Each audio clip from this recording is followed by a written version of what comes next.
Hey guys, welcome back to What Next? And this week we're going into part 3 of my February tribute, whatever, right? We'll call it that, to Pauly Shore movies. So this week, week 3, we're kicking it up another year, right? This was his 94 release, so we got In the Army Now. So if you guys, same thing, you guys haven't seen it, by all means, go watch it. You won't be disappointed. Totally fun time to watch. Like I said, Pauly Shore was in prime form at this point. Story's good.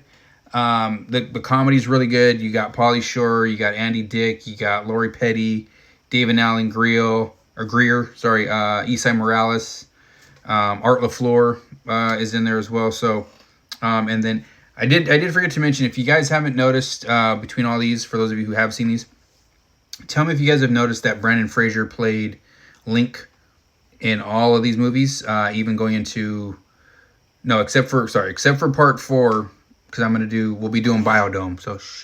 So Brendan Fraser does his little cameo. Obviously, he does his character Link in Encino Man, and then in Pauly Shore's next film, you have, we did last week, we had Son-in-Law. He shows up as a cameo of himself as a Halloween costume, right? Takes the frog out. And in this one, he has a quick cameo too. Walks up as a soldier. Same thing as name tag on his camos. Says, I think it was Kamotskevich, right? How do you say his last name? As for being Link. And he says, don't touch food. It tastes just like frog. And then walks off, and that's it. And then Pauly Shore is like this dude keeps showing up in my movies. Why he didn't show up in Biodome? Who knows? That would have been funny to have him do a quick cameo in Biodome too. But why he never made it into Biodome, I have no idea. Maybe you guys know that. Or if you guys know Pauly Shore or Brendan Fraser, you can ask him that question for me and give me an answer. Or who knows, maybe Pauly Shore, if you're watching, you can answer that question for me. Like, why did Brendan Fraser's Link character not do a cameo in Biodome? Who knows? But anyways, so for all of us that have seen this, let's jump into this one. So again, watching this one, and I'm thinking, what is next for this cast of characters? So you see Pauly Shore, he's, Private First Class Bones Conway. I'm always wondering, is Bones his actual first name? Like, they just call him Bones Conway. So I don't know, maybe Bones is actually his actual first name in the character. So who knows? But yeah, they call him Bones. I always thought it was a nickname. Maybe it was his actual first name. So past this, again, in the end, we see him running the stereo shop that him and his buddy wanted to do. Him and Jack, right? So what happens next, essentially, for Bones?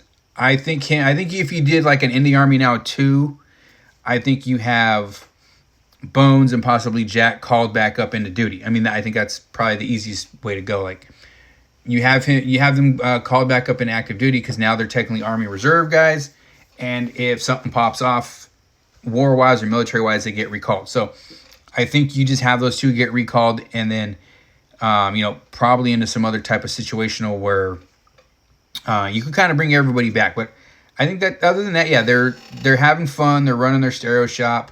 Who knows? Maybe it's falling on hard times. Like I said, if you do a couple years down the road, stereo shops are still up and running for the most part, but there was a lot more stereo shops, if you guys remember, back in the mid to late 90s, and a lot of them have kind of just, tanked, unfortunately, because just technology's kind of come and taken over. So people all have, we don't have CD players or tape decks in our cars anymore like we did in the 90s. So stereos aren't as huge as like that as they used to be anymore. So maybe their stereo shop is in trouble and is about to go under, and then they decide to just re-enlist this time and go for it. Like, instead of being reserves, maybe they jump into it this time and they're for real now. Like who knows? Like, you could have done that aspect, or the same thing. Stereo shop could have been doing great. They're making all kinds of money, and then boom, it just gets yanked out from under them because they get recalled into active duty. So now they got to shut down the shop because there's no one there to do it, because Bones is going in, Jack is going in. I'm guessing Christine, again, played by Lori Petty. I think Bones and Christine are still together. I think she's probably the one that, I don't think she's working with them. I think she's still training to be, essentially G.I. Jane. Like, that was her thing. Like, she probably got a chance to re-enlist, or maybe she re-enlisted the whole time and maybe she's off fighting a war, and that could be a good idea too. She's off fighting the war, and then maybe she gets kidnapped, so they call up the reserves. But essentially, Bones and Jack are sent to a spot where they're helping. They're helping because maybe Christine's a POW or something like that, right? Like maybe that happened. Like you never know. Like, I could see her trying to join the infantry. I know she was technically a water boy, but maybe they let her in the infantry, and then something happens and her unit gets kidnapped. Or maybe she is with the water people off somewhere, and then her unit just gets captured, and she's kidnapped, and then now they bring in the other water boys to help out because they need their top water boys. This is Jack and Bones. So I think there's a couple of different scenarios you could have gone in with this one. And then past that, like I said, you could bring in some of the other guys. Like you could bring in Private Fred, played by Alan Grier. Maybe he's come in and, maybe they put the group back together. Like since they all work together well, like they put them back together. He gets recalled. Maybe his, because he wanted to be a dentist.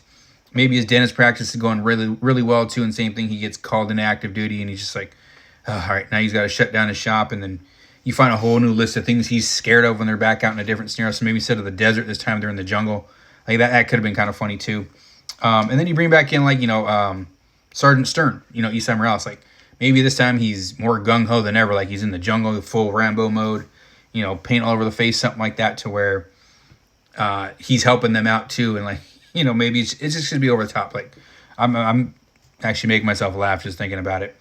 And then you could bring in, like I said, some of the other guys. Like I said, you could do the same sergeant from there.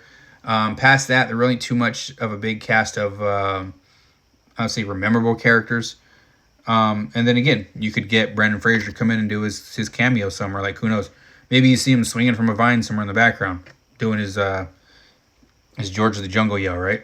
You don't want to copyright because he did do George of the Jungle, but that was for Disney. But other than that, like I said, this one could have got a sequel. I could see that happening again with some of the scenarios that that I just thought up of right now. But again, not every movie gets a sequel, whether they were needed or not. Some of them that do get sequels weren't needed, but hey, who knows, right? We're not in charge of these things. But so if you guys have any other things I might have missed on this movie, or any other storylines you would have thought any of these characters going, let me know. Otherwise, thanks for watching, guys, and tune in for week 4, which is going to be our final part of my February month to Pauly Shore this year. All right? Thanks for watching, guys.